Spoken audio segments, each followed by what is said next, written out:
Yes, sir. Lefty podcast. ONORA boys, we are in the building. Apologize for the later start than was scheduled because your boy has sent something through the airwaves that he had to battle with last week because I am under the weather. It's tough in the summer. Bro. We actually had our church picnic, our annual church picnic yesterday. Fantastic time at Community Park out in Munster, Indiana. Great facility. Thank you everybody that came out. And I got home. Is that a hierarchy though? Like, are you designated to be the grill because you're the leader of the church? Like, you have to be. No, we cater our picnics, bro. No, wait, hold on, wait. Lucky podcast. Brought to you by ONORA Whiskey and ONORAWhiskey.com. Bleav Network presented by FanDuel. Subscribe on YouTube, TikTok, Twitter, X, Instagram at Lucky Lefty Pod. Patreon.com/Lucky Lefty Network. And if you're going to drink, by all means, you have to make sure that you do it responsibly. Let's get it, Left.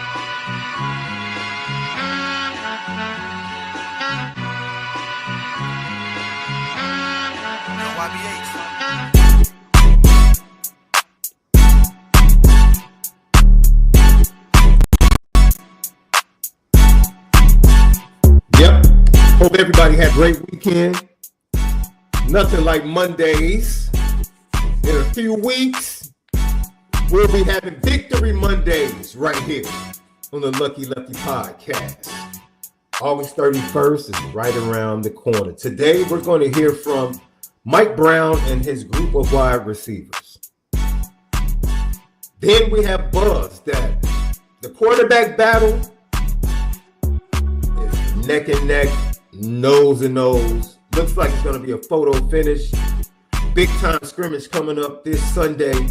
Will that decide everything? How fair is that? We'll talk about that. And what does it mean when you hear that the quarterback battle, as of today, is neck and neck, virtual tie? Lucky Lefty podcast. Hit that thumbs up for us. It helps with the views, audio, edibles each and every day. Courtesy of Bleav Network. Go download. We had a weekend full of audio edibles. Got a brand new show that I think is going to be dope. I can't wait to produce this one, Left. I don't know where I'm going to place it. That's right. I know it's going to be a dope show. Look forward to making that announcement sometime later this week. But go check us out, Bleav Network. Download Apple Podcasts, Spotify, and presented by FanDuel. FanDuel, right now, Notre Dame has the second best odds to go undefeated in the regular season, plus 420, only behind Ohio State at plus 390 over at FanDuel. Go jump over that right now. FanDuel app, FanDuel.com. Also, we'll talk about the AP poll that was released. Notre Dame comes in at number 6. Is that too high? Is it too low? Let us know what you think in the chat. And then we're going to talk about tone setters. Tone setters. Which rooms at Notre Dame have the history of already having established tone setters? And what rooms need to get better in that aspect? So now to get back to your question, Left. No, we don't grill. We don't grill. Left. Where's the community? Left. The community that's the whole point of the cookout, because you got to see who can grill in the pulpit. Left. It's a hierarchy. Left. We celebrated 39 years of ministry this weekend, my brother. Great. That's great. 39 ministries with my parents being the founders. My brother, we have graduated beyond having to have people bring individual grills out to the church house and leave them in their cars as we leave church service and then go to the park. Come on, Left. Stop playing with me. This is scaling up. This was scaling up. Okay. Shout out to Jimbo's in Chicago. Shout out to Jimbo's, who always hooks us up. Yeah. Great menu. Ribs, turkey burgers, salmon burgers, hot dogs, brats, beef burgers, beef you hot gotta change dogs, the name. This turkey hot dogs. This is a expose. Vegetables. Shout out to Amaze Cakes, who laced us with the strawberry crunch cheesecake. Shout out to Amaze Cakes that laced us. Yeah, see, this is what you get when you graduate, Left. This is what you get. Wait a minute. You can't skip past all the adjectives before you got to the. I have some evidence for you, Left. I have some evidence. Go ahead and talk to the people about your weekend. I'll be right back. Left. No, the weekend was great. See, listen, I need to go. It sounds like we all need to take a visit to the cookout because he doesn't describe one dessert. I thought he said 3 different desserts. It was one dessert, and the name was just wrong. He said the crunch strawberry shortcake bonanza. I thought it was something different. See, that's the type of community that you need that brings people together. It's what the Tides paid in for. This is awesome. This cat Left is talking about Tides. That is hilarious. But ladies and gents, Amaze Cakes, the strawberry crunch. It is literally, do you remember the strawberry shortcake ice cream? That looks fantastic. In the cups? Yes. No, the bar from the ice cream truck. Yeah. It is literally that in a cake form with the middle layer, literally strawberry cheesecake. Good grief. It's absolutely fantastic. Shout out to Amaze Cakes. They laced us. 50th and Ashland. If you're ever in Chicago, you want some good sweets, 50th and Ashland. Now, I have to tell you, call me before you go over there if you're out of town. Okay. Yes. I might have to meet you over there, or I might have to call ahead and tell them, hey, look out for my people when they walk in. Oh, man. I'm just saying. I love my people. I don't want to send you off, but this is worth the trip. There's gatekeepers to the cake. Hey, because I get fans. I'm telling you, fans hit me up all the time in my DMs. People that watch us all the time. Like me and my family are coming to Chicago. Just had a fan reach out all summer. His son is moving to Chicago after graduation, got another job. Fantastic young man. He was like, man, what about this place? What about this place? Oh, it's all rattling off your spot. Yeah. I'm letting them know where to go. But that right there Left. Yes, sir. Right after the show. Yes, sir. Oh, yeah. That's still worth it right there. And it smells amazing. Oh, my goodness. Yeah. And they just had them out there for the cookout, huh? Laced us. Out there. Laced us.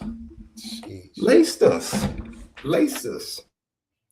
The good Lord done blessed. The good Lord done blessed. Okay. God is good all the time. That's and right. all the time, God is good. That's the way it has always been. I'm telling you, man, 39 years. It's absolutely amazing. We spent the entire weekend just celebrating really the commitment of my mom and dad, the founders of the ministry. That's right. Just, How many people did you have out there? You know how it is, bro. So what we do is that for the picnic, in order to register for the picnic, it is $25 per family of 4. Oh, okay. Which is great. It's all you can eat. Swimming pool, parks, softball fields, under the canopies. $25 for a family of 4. It's fantastic. We would have went. Fantastic. You said y'all would have went.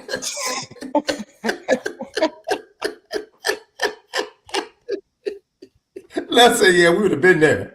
Oh, yeah. Cakes in up there like that? Oh, absolutely. But you have to set it at a family of 4 because everybody would just be like, well, I'm going to bring my cousins. And no. Yeah. Your cousins. We passed the qualifications. Your cousins can bring, 3 people with them and they can be a family of 4 and they can drop this $25. That's right. Yeah. Had a DJ, everything. Oh, Great time. You know, the SD mics had to be in there somewhere. No. Shout out to my girl. AJ. She's a fantastic DJ, and she's all encompassing. She can DJ, man, ministry. She can DJ house parties. She can DJ your teenage high school parties. And she came in and had like the gospel mixes going on. Of course, you know, they did a full 30 minutes of nothing but line dances. I don't care if I ever hear, I don't need to hear another fan pop ever in my life, bro. Fans popping got on my nerves yesterday. I do. Literally, Boots on the Ground is a song that I despise right now. Yeah, I'm gonna be honest with you. You can't even hear the mixes no more. I can't stand that song, bro. But the DJ song, you know, we working on the DJ over here. You know, DJ Raventastic. You know, just we mixing some ones and twos, getting into it. So yeah, Outbound said there isn't many events you get 4 for $25 all you can eat. Hey man, it's a celebration of our founders, but then it is really a celebration of us as a family and as leadership saying thank you, you know, to our people that have supported once again for 39 years, continue to support me, even in the passing of my dad. They have undergirded me and my family and have been right there. So we have spent always, we give gifts away every week during the month of August to members and to visitors, gift cards, trips. Like we just return. We return upon the people what they've sown into the ministry with their time, their efforts, their love, you know, because that's just as important as anything financial. So that's awesome, yeah, we're grateful, bro. That's why I said God is good. 39 years, man. That's solid. Yeah, and he's gonna be good to me as soon as I'm done with this show with this strawberry crunch cheesecake. It says strawberry crunch? Strawberry crunch cheesecake. Jeez. Strawberry crunch. It is literally the strawberry shortcake ice cream bar that you used to get. It's the same taste in a cake form with the middle layer of a strawberry cheesecake. A base cake's 50th at Ashland. If you come to Chicago, people, you have to go.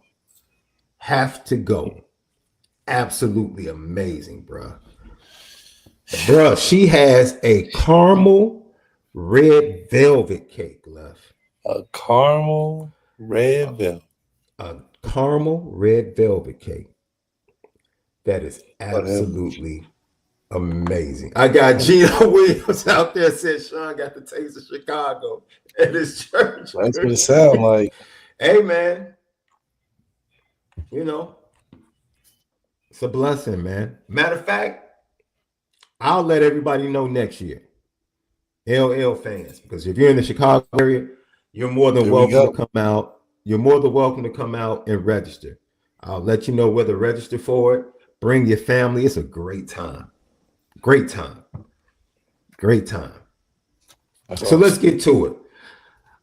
What should we start, Lef? Quarterbacks. Okay, let's start with the quarterbacks. I was going to start with the AP poll, but we can go to that. Let's start with the quarterbacks, Lef. Report came out, I think it was Pete Nakos from On3, said sources inside the program have shared with him that there is no separation between Kenny Minchie and CJ Carr thus far through camp. Camp began on August the 31st. We sit here July 31st. We sit here August the 11th. No separation. New life, bring your family. No separation left. Does that mean anything to you? Does it say anything at this point? They have another big scrimmage coming up this Sunday. Marcus Freeman will meet with the media Sunday. What are your thoughts when you hear that sources inside the program are saying, man, there is really not much separation between the two quarterbacks? Well, I think that it's good that they're kind of keeping the whole thing under wraps.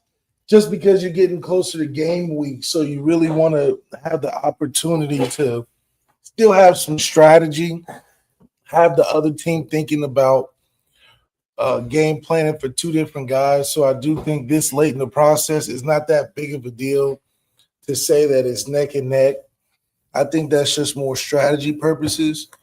In-house, though, I would like to see it be cleared up. I'm sure they have a winner in their minds, and I'm sure at this point, especially after this scrimmage this week, the team will kind of feel who that guy will be. Especially, it would be cool to see them go with one guy. So I do think it would be the right thing to name a guy instead of just say it's been so even. We want to both play him in a real game and do that whole thing, because that would just be the most disappointing outcome out of the whole thing. It is something very interesting, Left. I'm going to throw something at you, and I'm going to throw something at the fans tonight in the chat.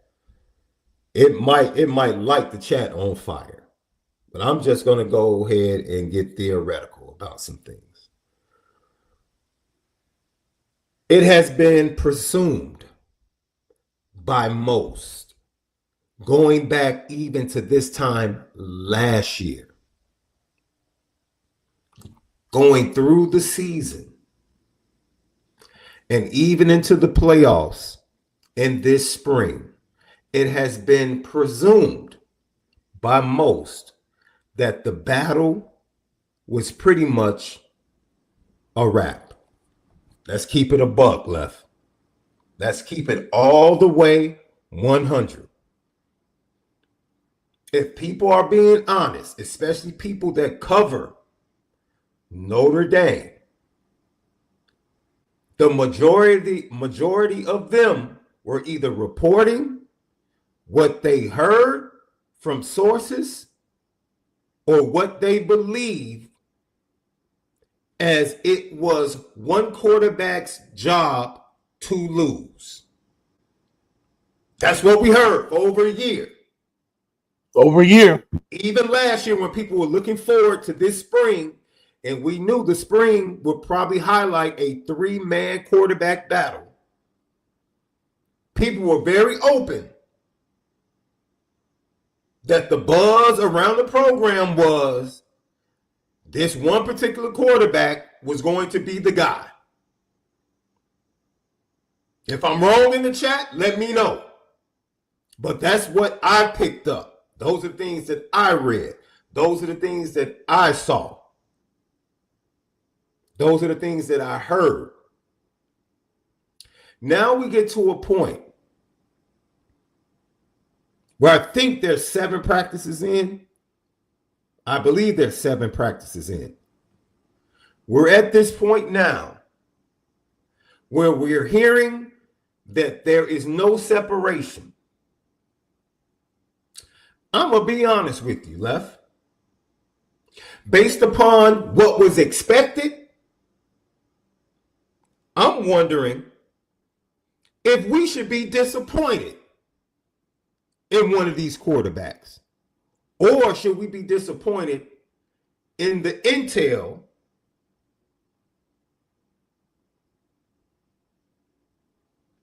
and the way this thing has been covered for the last year? See, that's what I'm interested in. I've been speaking about that. You're right. Fans. You're right. And I've been speaking about this the whole time. This is why I never liked the whole play it coy, dead squirrel kind of, I'm going to fake it like, oh, it's just everybody can throw, everybody's even, the ball looks the same. I never liked it because of the reasons that you talked about. Now it's becoming what's real information and what's not. Because y'all still splitting it down the middle. Y'all saying it's neck and neck. It's just frustrating because how is it neck and neck after this long? Like you said, we thought it was a guy's job to win or a guy's job to lose. At the same time, we knew that there was going to be a competition of the unknown. And Marcus Freeman not helping it. That's why I'm like, Marcus Freeman was so loyal to the soil with a guy that he just met. But when it comes to this, it's just, oh, these guys are both good. I don't know. I just think it's about, because at the end of the day, it's really about what they believe in and who they believe in most and who they're going to ride with. Because if it's this neck and neck, are you going to have a 2-quarterback system? I mean, what are we talking about? Are they neck and neck as in the 1 and 2 or 1A and 1B best quarterbacks in the country? Because that's really what the question has to answer. Is one of these guys one of the best ones in the country? If we're just saying we're just competing to who's the starter, I just think that's just too small of a scope for how big this whole thing is. When I was going through it, it was never about me competing with the next guy. It was I'm trying to be the competing and be the best in the country. So when it came time to take that spot or play in that position, I wasn't worried about, oh, I'm finally starting. It was like, okay, I'm competing against Deshaun Watson. I'm competing against X, Y, and Z. So I do think it's going to come a time where these guys in the staff are going to have to commit to who they believe in, because guess what, guys? You both did a great job recruiting capable quarterbacks. I mean, you don't hear this conversation anywhere else in any other unit. And they're all very talented, but guess what? Every other unit has a depth chart to an extent. We'll get to the receivers, but it's no secret with the receivers. We know MALIK and Will Pauling are going to be out there. There's no secret in the safeties. There's no secret in the corners. It's obviously no secret in the O-line. Where's the secret on the team? The only secret on the team is quarterbacks. And it's they're using the excuse of, oh, they're two talented guys. Well, duh. Are you saying it wasn't two talented guys last year or the year before? So I think this is where it just becomes a thin line of what's really real in the media. Because all Marcus Freeman's going to keep doing is telling you they're going to have to decide themselves and how they both have different strengths and weaknesses, but they're both good for what we can. It's like, okay, well, who you going to pick? Now, that's why I just chalked it up to, oh, this could be gamesmanship because it's getting closer to the game.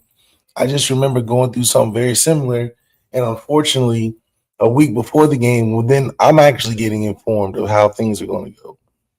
And it just throws you off because you like, we done spent a whole spring, off season, fall camp, summer conditioning, winter, all that. And it's a week before the game, and you talking about, oh, I don't know who we going. Like, come on, that's just, it's not good. It's not good. So, and my prediction is the same. Go ahead. You said both guys were going to play this year. I said both guys are going to play because why else? Nowhere else in the country is somebody doing this. Like, as a serious team, even the quarterback competitions in other big time programs like Ohio State. Ohio State still hasn't announced, but most people they're leaning. They're leaning. Yeah, everybody can just, and that's funny because we don't even do an Ohio State podcast, and we already can tell.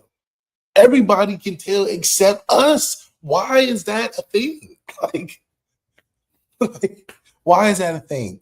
Nowhere else in the country with a quarterback competition is so indecisive like we are. It just worries me when it comes to those guys in particular, because it's like, what are we trying to prepare for a game against Miami, or are we doing this limbo of who's the better guy, but we're just going to compliment the heck out of both guys? Like, I want to hear a report where they say somebody had a terrible day or something. Like, yeah.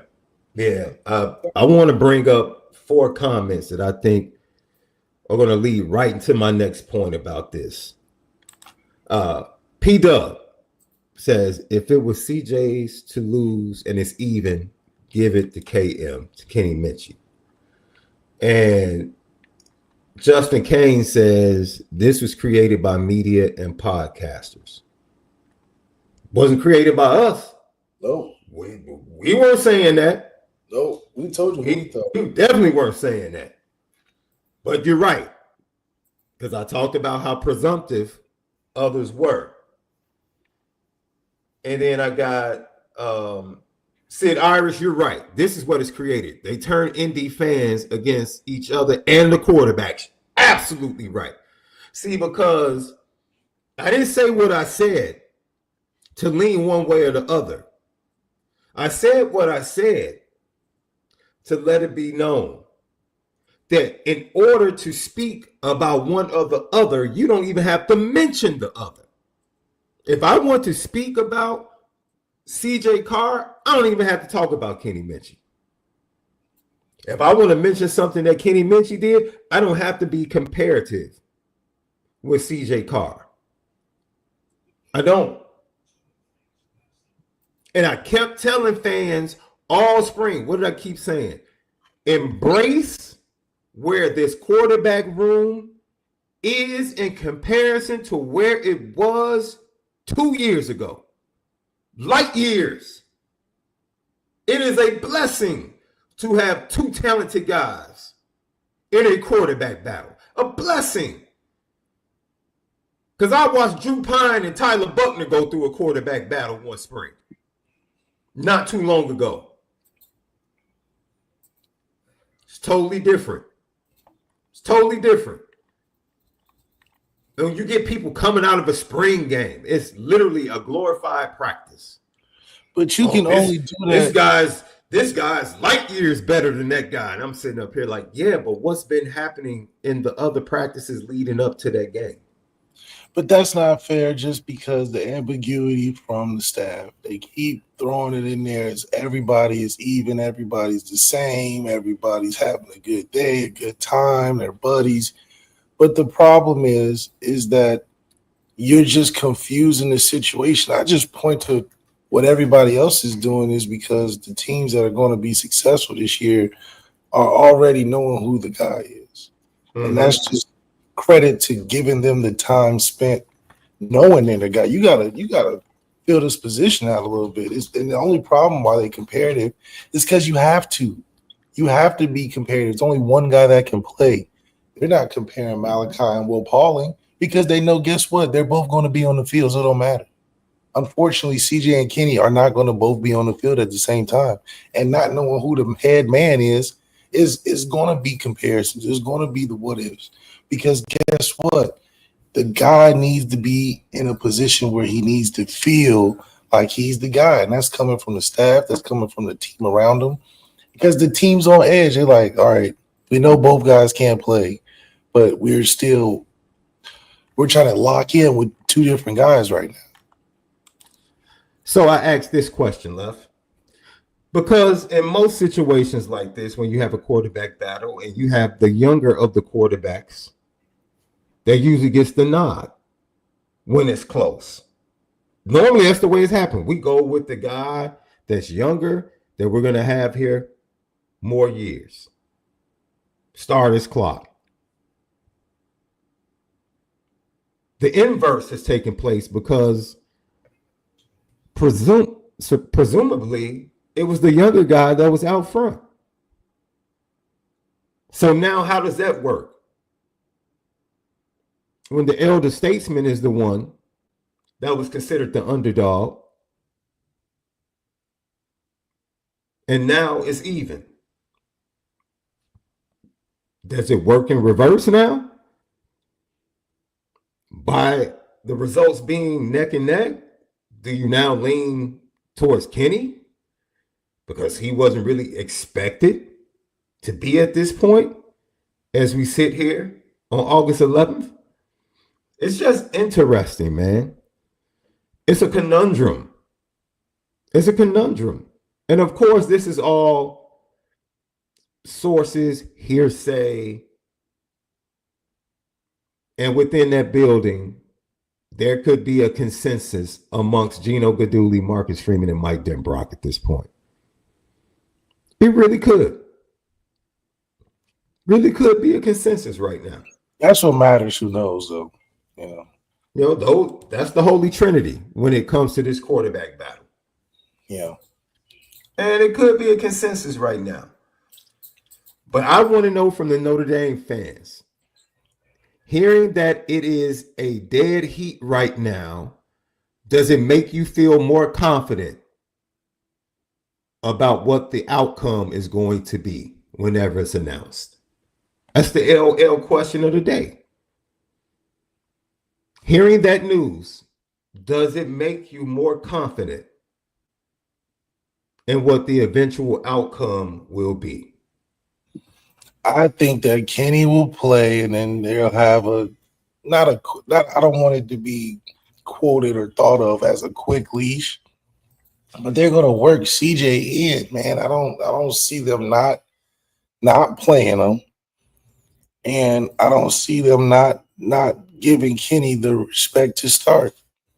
Now, I don't think Kenny will. I think Kenny would have to secure it through the first 4 games. I just think that's just what it is. If it's where he's playing and CJ's watching, but even with that, and based on how Marcus Freeman has done the roster and been so 1A, 1B, and because the fact that I think regardless of who starts, both of them are going to play because I think we're going to be killing teams.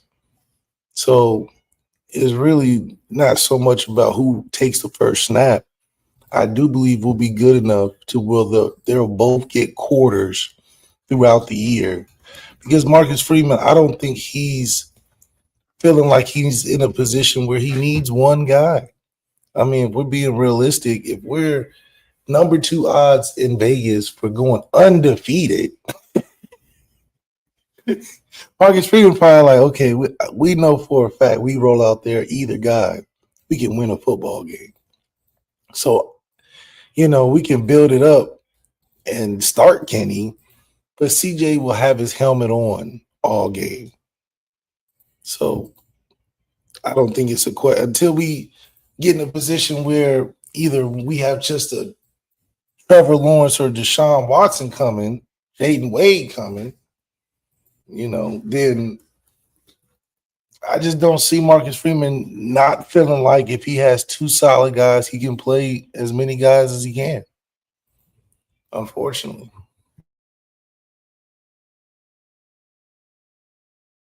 Lucky Lefty podcast. Let's hear from the fans.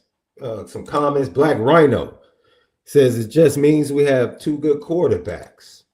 I got John W. Thank you for tapping in, John. Yes, they went against our defense. This is a very good defense. That's part of the reason it's been hard, in my opinion. Hossy 03. What's up, Hossy? Haven't seen you in a minute.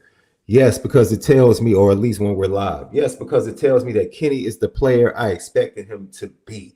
I'm going to bookmark that one and come back to it. Outbound.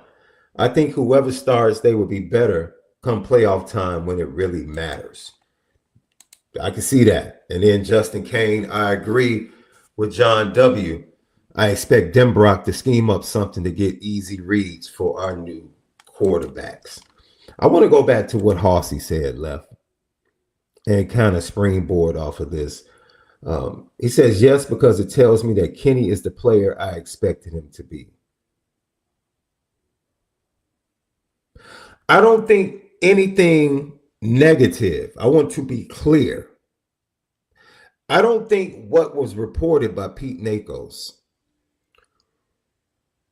gave any or shed any light on anything negative. There was nothing negative to take from that. Nothing negative. But I do think there is somewhat of a superlative in the midst of what he said. And I think Halsey 03 is on to something here. For it to be tight, it means Kenny has stepped it up. That's the way I take it. I'm not speaking for anybody else. I'm taking it based upon what had been heard leading all the way into camp.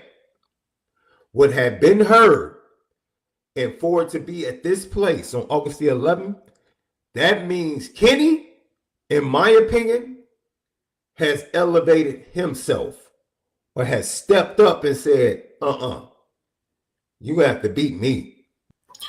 Yeah, I mean, I just think that, Man, I just feel it's very similar to how I was going through it. I just think I think it's Kenny's job, man. I think he just will have to play himself out of position in a real game to really feel like we need to go to CJ. I think they'll both play just because we want to keep CJ in the program. And I think it would just be a shame if we go the whole season and don't play him.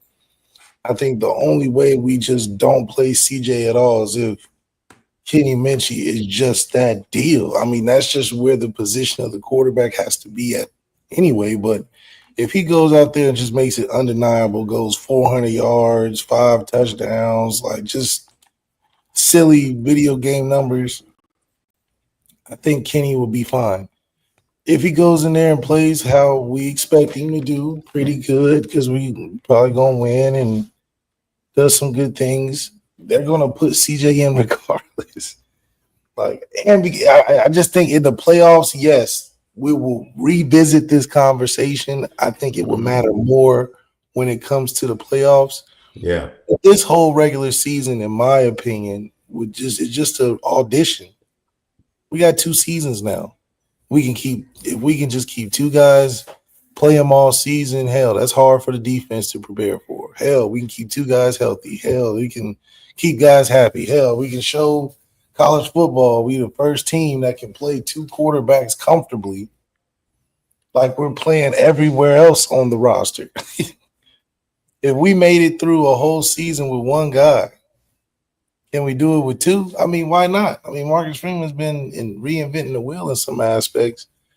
Maybe this is the new wave of. I mean, think about it. We got 5 quarterbacks with the Teddy kid, and we got the Noah kid, and we got Jaden Wade that's finna take it all over. But I mean, it's just like everybody drink. He said Jaden Wade. Everybody drink. So whatever. So let's keep it going.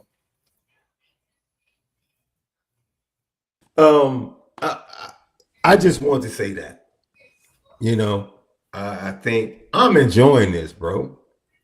I'm not reacting to every little thing that you hear. I promise you, when I go to practice, I purposely don't even look at the quarterbacks because number one, we're really not seeing anything other than warm-ups. We're not seeing anything, bro. We're not seeing them when everything is live.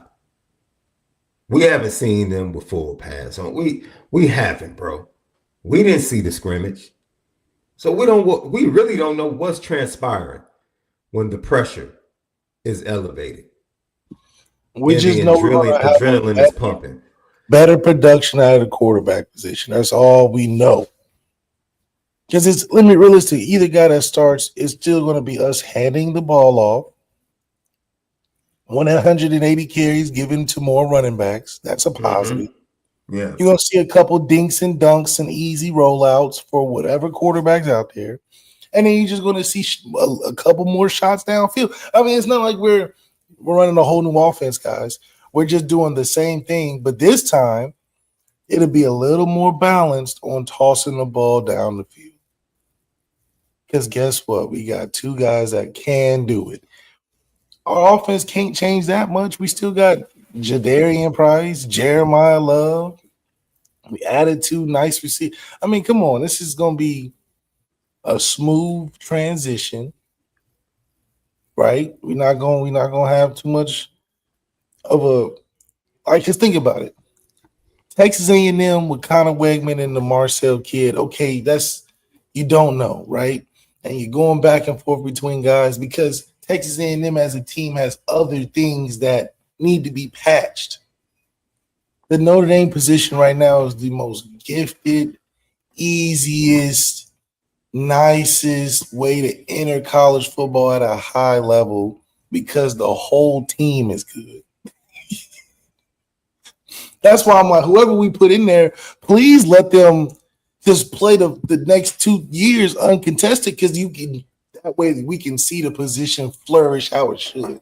We can see a guy be a Heisman guy back to back.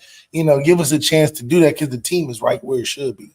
If we're flip-flopping guys for the next 2 years, it just doesn't take the cake for me. Yeah, I can see that. TXND. I see what you said. It's all 100% speculation. Same thing Miami is doing right now, trying to figure out who will be QB1. I don't know what sources you might have, TXND. I pretty much watch Miami Intel every day. I just watched Inside ACC training camp today. They didn't talk to any other quarterback other than QB1, and that's Carson. That's what I'm saying. There what is other, no. You can't go anywhere else in the country and find the foolishness that we're doing at quarterback. Well, see, I disagree. I don't think it's foolishness. Not foolishness. I'm not going to say it's foolishness because we don't know. See, Sid Irish, it's a double-edged sword, and Sid Irish said it, and I agree to a certain extent. When you have media, and we all know media is about, it all goes back to revenue, money, clicks. People will write and say whatever to get the revenue. We understand that. But when you don't give them information and they have to find a way to disseminate the limited information because they don't have access. They don't have access.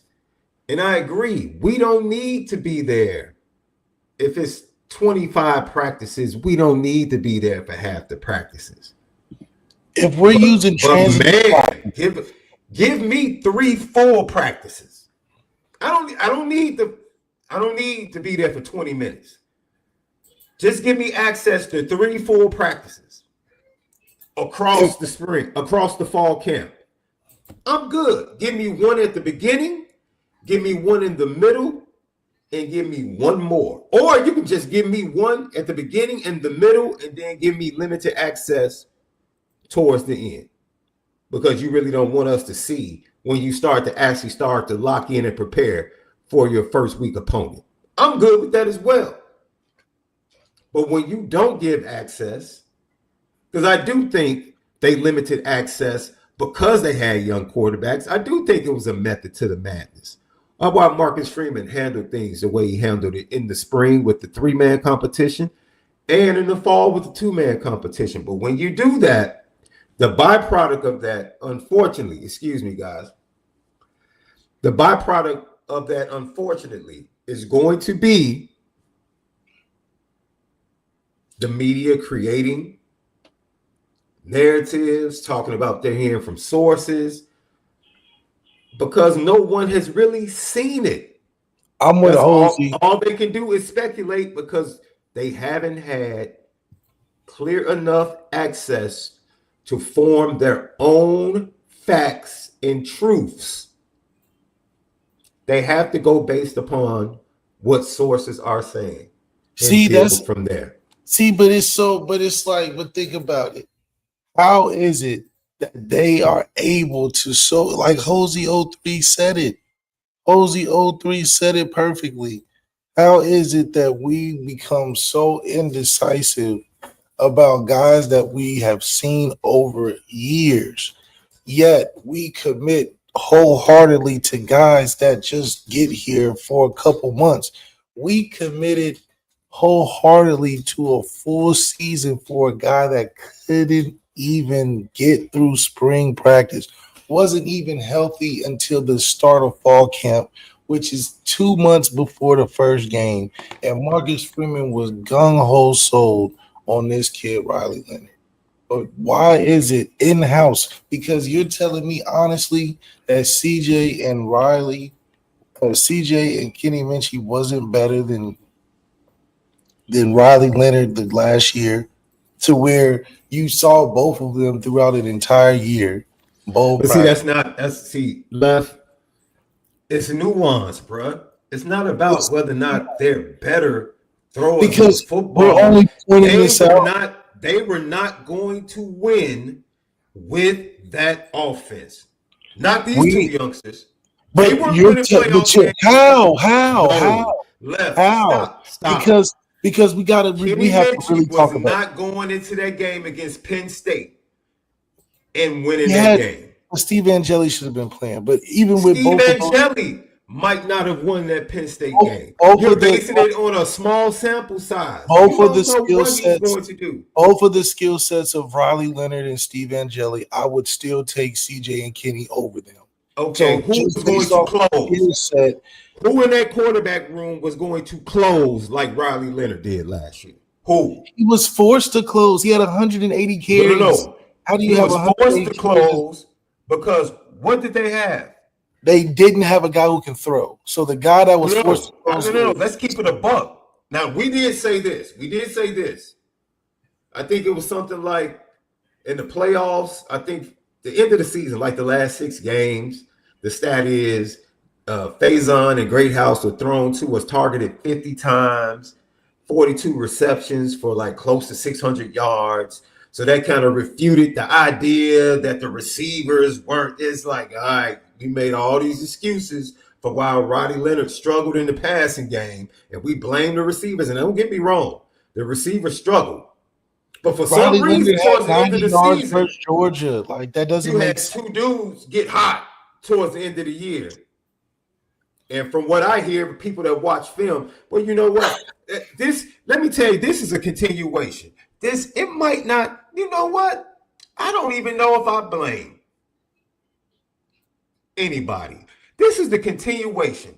Because it's the same group that was presumptive about this quarterback battle. It's the same group that made excuse after excuse after excuse for Riley Leonard. That's what I'm saying. Because now we have to point out what is the qualifications to start at quarterback, because this is BS. If you went 2 straight years of getting guys off the curb on their last stretch who we have beautifully blessed into great NFL careers on their own, and it took no type of competition. Nobody was questioning who was better, who was competing. It was, we're getting these 2 guys off the street. They're the starters. We don't care that they're hurt. We don't care that they're not prepared. At the same time, CJ and Kenny has been there the entire time. So now, what is the qualification? How are you saying, it's all they got to beat each other out, this and that, when you didn't do that for 2 years straight? So that's why it's fishy, because now what are we judging? Who's making up the qualifications to start? Because now, because you're not saying anything about it, of course we have to speculate, because you were so clear the last 2 years you was dying on the heel of a guy that everybody knew wasn't ready. Yeah, now, Sam Hartman and Riley Leonard were the dudes. Now you're telling us you don't know. They're both good. They both got to tell us who to start. Like, what are you talking about? You made a decision without having qualifications 2 years in a row. Now, what's the qualifications? So because you're not telling us, it does worry me, because you've been sitting here watching these guys. Riley Leonard has been taking every snap. So you was getting CJ and Kenny some snaps here and there. You've seen the potential. And it's even crazier because the potential of both of the guys that are quote-unquote competing are way better and way more fit for a team that we have right now. So it's not something you can't say Kenny and CJ couldn't have did what Riley did, because Riley isn't better than Kenny and CJ for what we're asking him to do. Riley Leonard was forced. You have 180 carries individually when you have Jeremiah Love standing right next to you. That means the offensive coordinator is like, oh my goodness, if we can't throw, we're going to go right. We're going to force Riley to win us games. That's what it's telling you through the numbers. You do realize you just messed up, right? You do realize you just messed up. You know you done messed up, right? Because it was you that said Mike Denbrock didn't really pull out his playbook until this spring. Yes. And wait. We're not going to sit here, because I can say what I said about Riley Leonard, but we're not about to sit here and act like that offensive line wasn't a disaster early in the season. We're not about to do what extent? We're not. What do you mean? What extent? To the extent disaster versus NIU.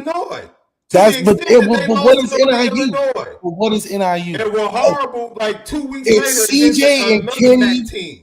If CJ and Kenny can't play against NIU, even with the offensive line kind of struggling, because remember, we missed open wide touchdown. Malik, Steve Angeli gets killed against Texas A&M. As much pressure as they put on Riley not Leonard. the What are we talking about right not now? the 6-for-7 Steve Angeli versus Penn State with Abdul Carter. Here we go, Left. Here we go, Left. Okay. All right. 6-for-7, almost saying, lost the fumble. Got lucky with the fumble. Come on, man. You act like this dude led a touchdown drive. Man, listen, me and you agreed that last year wasn't even about the quarterback because the team was so good. Nothing really changed this year. That's what I'm saying. This position is. What do you mean nothing changed? The offensive line is better. The wide receiver group is better. What do you mean nothing has changed? They're better, but we were good last year too. We went undefeated last year too. But they weren't good enough to support 2 first-time starters in Kenny Minchie or CJ Carr last year. They weren't good enough as a team to do that. The only team that can do that is a team with Jeremiah Smith. No other team in college football with 1 year starters can make you look good. That's why you needed somebody like Riley Leonard that could take over games offensively. That's why you needed him. Did we need Riley for last year's version of Notre Dame football? You needed him. You don't need him for this version. Because his version is better. Like you said, the version is better. Absolutely. So if it's better, that only means that the guys that are there are better than what the guys that we forced to play the last 2 years. And I'm just saying, if that's the case, then Marcus Freeman. But don't they have to prove that? Don't they have to prove that? We can go by arm talent. We can go by all of the physical stuff. By the way we put out quarterbacks, no, they don't have to prove it. Riley Leonard didn't have to prove nothing. Sam Hartman didn't have to prove nothing. Did Riley Leonard win games? Jack Cohn actually. Did Riley Leonard win games? Timeout. Shout out to Jack Cohn. No. Jack Cohn. I don't care what the stats are this year. Kenny Minchie or CJ Carr will be judged, whether it's fair or unfair. They will be judged by whether or not they take Notre Dame run into the playoffs. Playoff games. True or false? They'll be judged by who wins the playoff games. Absolutely. Is that not the measuring stick? Is that not the measuring playoffs? stick? That's what I said. The regular seasons, it's like whatever. Who cares who plays? Absolutely. But playoffs is what matters. It's a 2-season sport. That's where it is right now.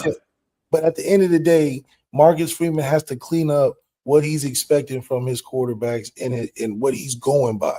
Because if we're playing the money 2 years straight, I don't want to hear you don't know in your third year, because it's not the money now. In your third year, you're supposed to be, okay, now I can get my guy. This is what I want. You can't tell us in third year after playing the money for 2 years in a row that they're going to tell us. How they going to tell us when they've been sitting there waiting to play? You should have been on who you wanted to grace into that position. Because guess what? Even Colorado, I respect their quarterback competition because they got 2 guys they don't know nothing about. At least they didn't let Caden Salter just walk in day one like we did Riley Leonard and Sam Hartman. We still don't know the starter over there. It might be Caden Salter, but at least Colorado's giving a real quarterback count. That's what you do when you have unknown guys. You got 2 guys you know. That's what I'm like. What do you mean you don't know who you want to start? I can see how Colorado doesn't know who they want to start because you're replacing the starter and you don't know anything. You know these guys. You know CJ. You know Kenny. And the fact that you don't even know what it's going to take to be the starter, it's like, well, what is the last 2 seasons about then? How are we getting better when you don't know who you want to start? How is that possible? You opening up the playbook, but how? How? So if you know all these things, how do you not know who you want to start? That's all I'm saying. And maybe you do.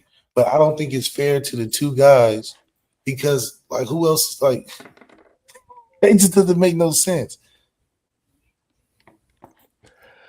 All right, man.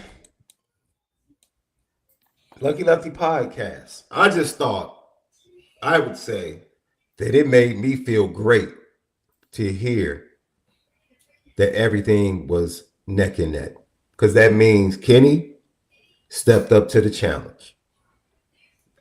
Going into camp, he was the one that had to prove something, in my opinion. And he's done that to this point.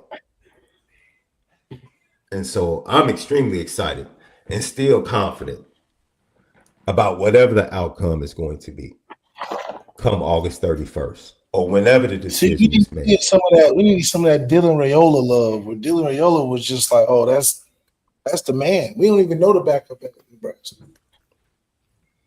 He was all right last year. He was all right. That's what I'm saying. But it was the commitment. He didn't meet expectations. He didn't, but it was the commitment to the quarterback. That was the best. That's why Nebraska will be solid, if not better, next year. They can actually build years.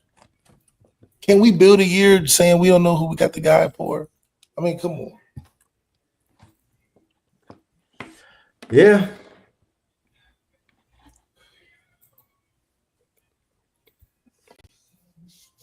Because if that's the case, what's stopping a quarterback competition for next year? Honestly, what's stopping the quarterback competition for next year? I mean, it will never end. Right now, we are set up to never end with quarterback competitions. It will never end. And Halsey, yeah, CJ has just as much to prove, though. They both damn near played the same amount. So how does CJ have less to prove? I don't know. CJ hasn't played as many snaps as Kenny. Kenny has been the third string quarterback, and CJ was hurt some of the season. So Kenny has taken a lot more snaps at Notre Dame than CJ Carr. But that's number one. And number two, what we're not about to do is water down what the experience has been over the last year. We're not about to do that. There was far more pressure on Kenny Minchey coming into this camp. Now, I'm not about to play that game. Left, you know the people we talk to, that we've spoken to, and I would stand on it. It was far more pressure. There's pressure on both of them, and I think both of them have kind of experienced the heaviness of that pressure of the competition. But no. Kenny Minchey had far more pressure.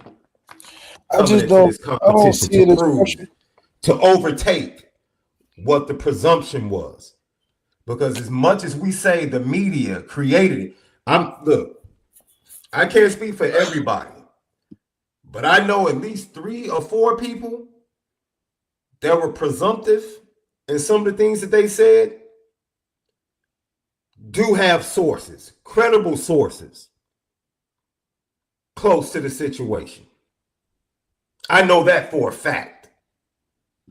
Oh, yeah. All I'm saying is I don't understand why it's even a thing with this quarterback competition when, if, like you said, if Kenny got more snaps than CJ, and we clearly don't care about nothing else the last 2 years because we're playing dudes off the street, why is it even a competition? Why are we just not nominating Kenny as the starter? Because clearly, what are you going to say as a basis of why it shouldn't be? You have to say Kenny shouldn't be the starter. You started for 2 years in a row, guys. You had no idea who they were. I mean, coming from your look, you played, Left. You are a person that believes in the natural progression of the room. You had to experience that yourself and wait your turn. So I understand why you speak from that manner. I speak from the manner I don't give a darn. The best quarterback needs to play. I don't care what. But you're not going to know until, that's why I said they're both going to play in the season, because you're not going to know. And then on top of that, it's like, okay, unless CJ is the next coming of Michael Jordan or Jaden Wade, then why is there a back? Dude, why are we talking about Jaden Wade right now? Okay, not Jaden Wade. I'm just saying, if CJ Carr is not Michael Jordan or Trevor Lawrence or an undisputed #1 pick of the NFL draft, then it shouldn't be no quarterback competition. Because if I'm Kenny, I'm going right to Marcus Freeman's office, and I'm like, wait a minute. You're going to make up a quarterback competition based on what?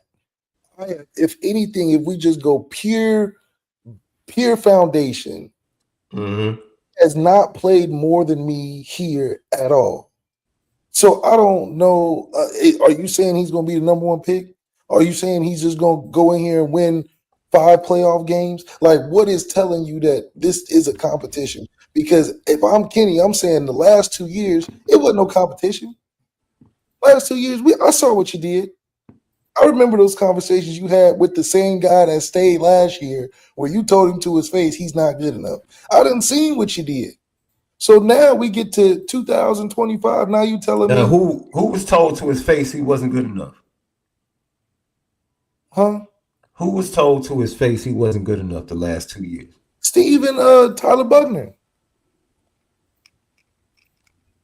I mean, Marcus Freeman said, wait. Was Marcus Freeman wrong when he had that discussion with those quarterbacks? This is what I'm saying. Marcus Freeman was decisive. If I'm Kenny, I'm like, you were decisive. Yes, he was. He was super decisive. Regardless of whether or not we agreed, he was decisive.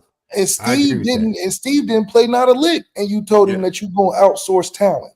Yeah. So if CJ ain't play a lick, how is he in competition with me if I'm Kenny? Why are we even playing this charade? Because if you didn't have no qualifications for 2 years straight, why are you doing it now? And I played more. So what are we talking about? Unless you're saying that CJ is the second coming, undisputed first round pick, super champion that we've been waiting on. If he's there are some people that cover Notre Dame that believe he is. And if it ain't guaranteed, and if it is, Marcus Freeman, you should have been doing what you've been doing the last 2 years and just picked him. Just pick him. Because that's what you've been doing. You've been picking dudes. So that's why I'm saying in this media conferences and these press conferences, stop going up there talking about, they're going to decide. What do you mean? Sean, when your baby girl was in the house, did she tell y'all what y'all eating for dinner? Low key, she kind of did. Okay, but more so than anything, you like, wait a minute, we gonna eat what we eating now. Low key, she kind of did because look, you know what I'm saying? Look, I would come home, or I would be in the studio working, so it was always, what do you want when you get home from school? Because I'm not going to be here, so it's about what you want. Because I'm eating Potbelly. Potbelly is in the building where I work. So I'm eating Potbelly, or I'm walking across the street and I'm getting Chick-fil-A. So it really was. But I understand the point you're making. When you were growing up, back when. I had no choice. I had no choice, right? Choice. Your mom not going to see. I didn't even know it was liver on my plate, bro. Nope. Just show up to the table. I had no clue what a neck bone was. I just ate it. So Marcus Freeman's living in that new age, where he let the kids tell him what they gonna do. I don't know. I mean, that's what he's portraying. Because I just don't get it. Because then it got me thinking deeper. Is this just a Kenny thing? Because you didn't do that with nobody else. All of a sudden, it's controversy when Kenny get the right to start. And I'm only saying it's the right because you didn't have no qualifications before. So that's how you trying to apply for a job. Hold on, relax. Hold on. Sid, I love you, bro, but I'm not gonna let you lie in this chat. Maybe you don't understand nuanced conversation and being able to talk about things on all levels. There is no narrative here. I have been on record tonight in this entire fall, summer, spring, going back a year, that they are both just as talented. I spoke about 8 when he arrived and said his arm is just as good as the buzz that CJ Carr got when everybody started talking about him. You have never said, I think this person is better, unlike other podcasts. You never heard me say that. Not on this podcast. I've never said that. So don't sit in that chat and lie on me in this podcast. I've never pushed the narrative, ever. And I never will. Because I'm smart enough to know that I don't determine anybody's fate by the words that come out of my mouth. I don't repeat what sources say about the quarterback battle. I said something that Pete Nako said, and now we're talking about how that might impact or what might it mean to the fan base. That's the conversation tonight. An open conversation about what was reported. So you can continue to have great conversation with everybody else, but what you're not going to do is lie on me or lie on this podcast. Left can say what he wants to say about the quarterback room in Notre Dame because he played there. He has a totally different experience, and I don't always agree with him. And I would tell him, just like I've said multiple times a night, I would let him know I don't see it that way. He feels like it needs to be a natural flow and that the elder statesman needs to play because it's his time. And I feel like, hey, whoever the best dude is, I don't care if he's a freshman. I don't care if he's a walk-on. I don't care how he arrived at South Bend. Play the dude. It's called a nuanced conversation, hearing both sides. That's it. That's it. And everybody else seems to be enjoying having their thoughts and opinions on it without feeling like they have to spew some narrative bull crap. We are different. You're right about that because we choose to spin it different than everybody else. We choose not to take sides. We were the ones going all the way back to Riley Leonard saying that's going to be a problem. Yeah, we've been talking about this. And when it happened, everybody else had to do a 180. We didn't have to do a 180. We said it in the spring. We said it in the fall. Leading into this spring, we said, embrace this. Embrace this quarterback battle. Embrace it. Because it's about to be great for Notre Dame. Because we've never had this room be this talented. We didn't know it was going to play out to where everything was even. But here it is. And I agree wholeheartedly with Sid Irish and some of the other fans. When they say, yo, this has kind of been created by these stories from sources in the media. I agree. There's blame there. But hey, when you don't give access so people can see with their own eyes and to be able to speak facts and truth, that's what you get. So I guess we can blame both sides for what's happening right now. But the one thing you're not going to do is sit here and lie on this podcast.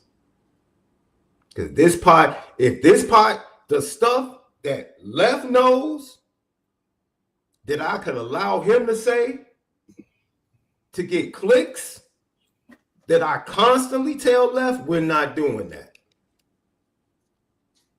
We're not doing that. How many times, Left, have I told you before we started the show? No, we're not going that direction, bro. Oh, it's fine. Yeah, we're not going to talk about it like that. Because I'm not about clicks. I'm not about narratives. I'm about having fun, loving what's going on, and loving what Marcus Freeman is building at Notre Dame. Period. And that's been our message the entire time. Embrace it. You don't have to choose a side.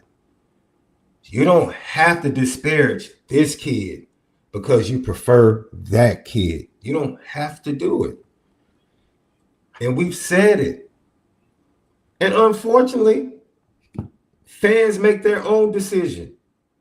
Fans have chosen to make their own decisions to act that way.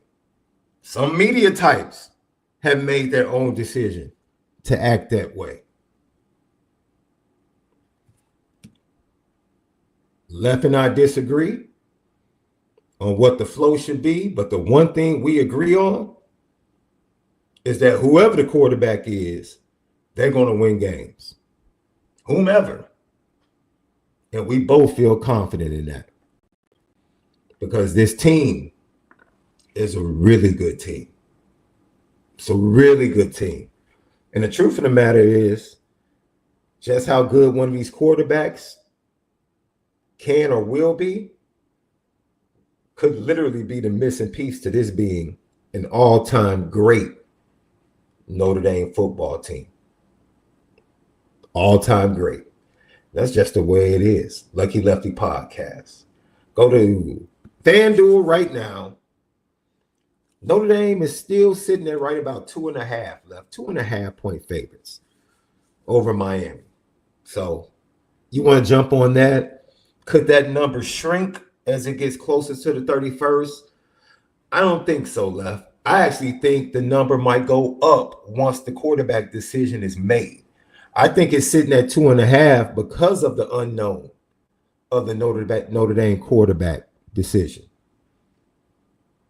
I think if CJ Carr is named quarterback, I think you can see that number get bumped up to 3 or maybe even 3.5. Because he's already sitting at plus 3,100 to win the Heisman over at FanDuel. So I think that number could get bumped up a point, maybe even half a point when the decision is made. I think the unknown of the quarterback is the reason it's sitting at 2.5 over at FanDuel. Download the FanDuel app or go over to FanDuel.com. All right, Left. Let's hear from the wide receivers and Mike Brown, bro. That was a great conversation. That was a dope conversation surrounding the quarterback situation. Enjoyed it. Everybody in the chat was absolutely amazing, man. Amazing breakdown. And Mike Brown met with the media. And when he met with the media, he talked about a lot of different things, Left. But the one thing that was intriguing for me with Mike Brown and what he had to say was, what he expected from his quarterback room. Like what he expected from his quarterback room. And the expectations from a lot, because I think we watched wide receivers get better as the year went on. Yeah, they had a lot of drops, issues with routes, especially early on in the season. The timing was off. You can put that on the quarterback, but you can put that on the wide receivers as well. But I think by time you got into the playoffs, you had your main two guys really step up the way you needed them to step up. You really did. And that's Jordan Faison and Jaden Greathouse. And so Mike Brown started off being asked about, well, it was a great analogy that was posed to him by the media. Like, coach, look at this offseason or this fall camp as if you were a professor and you were trying to get your players to go ahead and do things the way you want them to do. What would be your syllabus for your wide receiver room this camp? And this is what he had to say. It's the same syllabus, same kind of idea, same way of grading, same standards. The standards don't change. A couple new classmates, but really excited, man, where these guys are. What have you seen in camp so far that is separating the receivers? Just their competitiveness and toughness. That's an area that I've really challenged them in, and in particular blocking on the perimeter, and the guys have responded well to that. We've had some additions to the room that have done a good job in helping change the mindset of the room, and it's been really good so far. Blocking on the perimeter, same syllabus. What is this man talking about? That was the question he was asked. Wait a minute. No. He said the syllabus. Listen to me, Left, because you're about to go off in detour. The question literally was, I want you to look at just this room in this camp and your approach as if you were a professor giving a syllabus. This is literally what he was asked. So he answered the question in the form that it was asked by the media. Did Denbrock get a new syllabus, or is he rocking with old syllabus from last year? I don't think Denbrock has Malik Neighbors in the room. Denbrock came with a new syllabus this year. You know what it was? Okay. He said passing basics 101. Yep. You know what the syllabus was? Stop dropping the dang ball. That's bullet point number one. Okay. That's Bullet point number one. Games. Receivers, stop dropping the darn ball. Okay, so we're not working with last year's script, right? Okay, so we on the same page with that. So that's what I had wrong with it. Because while we doing, I don't want to hear nothing the same from last year. Why? We had 90 yards against Georgia. I don't want that syllabus. I don't want that syllabus. We had no 1,000-yard receiver. I don't want that syllabus. I needed to be updated. Update the syllabus with, like you said, stop dropping the ball every Wednesday. We're going over that class every Wednesday. That needs to be on the syllabus. Come with hands. Have separation. This is the class material on the syllabus. Come with separation. We will not be handing out separation in class. Hey, are you bringing Professor Braden Lindsay back for the release packages? Oh yeah, release packages are coming too. Do not ask in class. We need, because if you bring these things, the syllabus here is the Blitnikov. Left, I got to. I just have to. I have to, right? It's only apropos that I drop. Well, this is the fastest I've ever felt. So I'm always gonna feel the most confident in my speed. More than anything, I feel most confident in kind of my release packages more so now than the past. I want press that plays to my advantage, and being able to be technical at the line, and then being able to use my speed. It's a huge advantage to myself. It's not something that I've had in my arsenal as much in the past. Whether it be my legs or my arms, whatever the issue is, or whether it be just like. See, that's your professor for that class. Yeah, that's what, baby. Yeah, because all them things is what you got when you got to the end of the class. You got a release package at the end of the class, at the end of the season. At the end of the season, you learn how to use your speed. That comes with the first week. That's the new syllabus. The first week is come with things included. Don't show up to class without X items. He talking about new classmates. How you gonna have new classmates with the same syllabus? They gonna cheat. What'd you do? What'd you do when the teacher had multiple choice tests? She used the same one. She hid it in her desk. What does everybody do? Wait for her to go to lunch. Then the bag get in class, go and take the test, take a picture. That does happen though. Okay, but that's what happens when you have the same syllabus.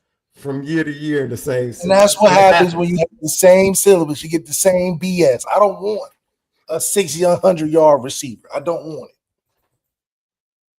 it. I can't accept that.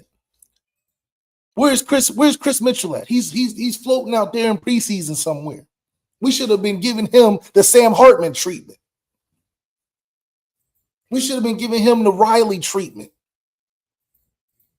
He got to survive and fight for his life in preseason because he had 200 yards all year. I don't want that syllabus. Lucky Lefty podcast. He was asked about, the new classmates, MALIK Fields and Will Paulin, and what they bring to the offense. Leadership and presence. Those guys have played a lot of football, played a lot of games. Obviously, both of them are very, very talented. MALIK brings another threat for us into the boundary. He's a big target, really good in contested catch situations. And so, we'll try to make it tough on defenses. And then Will is extremely quick and does a great job of getting separation in the slot. And so it's a good combination of guys to add to the guys that we have. And then where's that sophomore class at? With Cam, Mike, and Hogan? How are their camps kind of going for them? Yeah, I think all three of those guys have had a really good camp. Cam's coming along. He's made some big plays for us. practice, which has been really good to see. He's taking some steps forward. Logan's doing a really good job in the slot.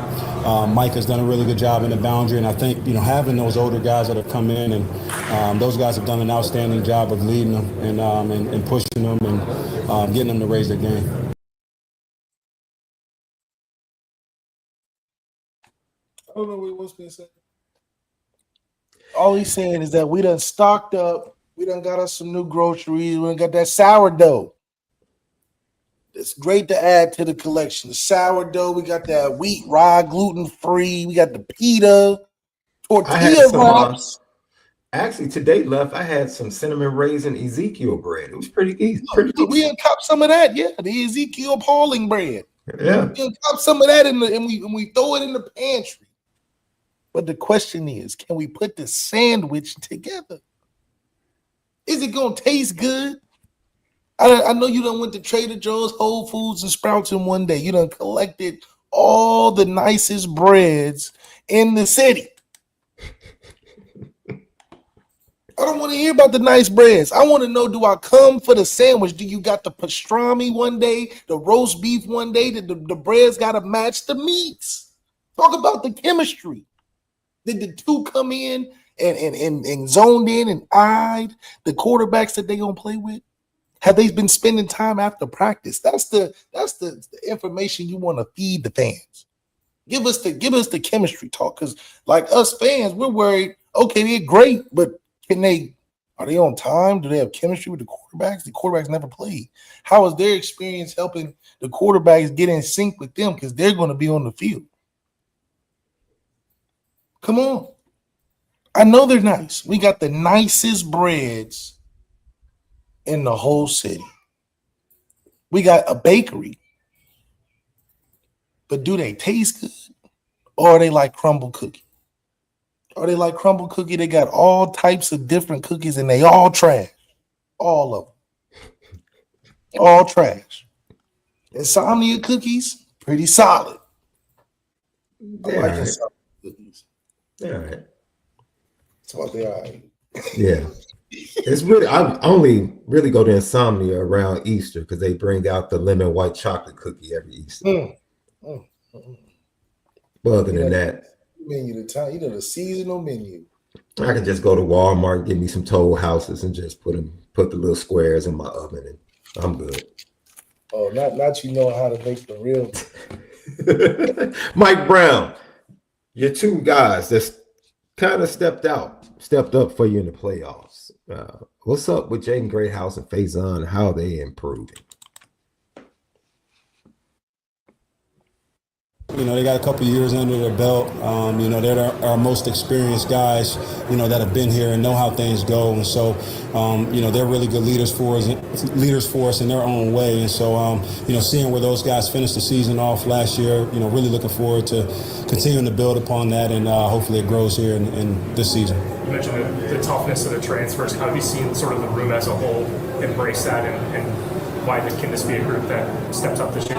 Yeah, man. I think they all, we challenged them a good bit, and I think all of them have raised their level of play when it comes to a little bit of grit and toughness, and it's the things that it's just preached from the top, right? It's from our head coach, it's from Coach Freeman, it's right on down to Coach Denbrock, and then it permeates throughout the rest of the offense. So, those guys have taken that challenge really personal, and they've taken it well, and so just looking forward to seeing them compete.